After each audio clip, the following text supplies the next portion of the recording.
حضور والا میرے ایک دوست کہتے ہیں کہ راہ دسی دا ہے، پوچھی دا ہے، موڑی دا ہے، ویکھی دا ہے، پر راہ ڈکی دا نہیں۔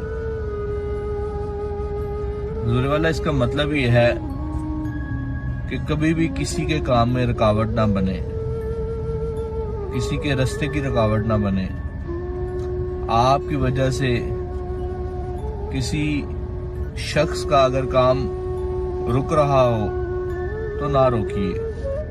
وہ شاید زندگی کے کن مسائل میں، کن پریشانیوں میں، کن الجھنوں میں، کن رکاوٹوں میں پھنسا ہوگا، آپ کے اس رویے کی وجہ سے اس کا دل دکھے گا۔ اس لیے کبھی کسی کا دل نہ دکھائیں، کسی کا راستہ نہ روکیں۔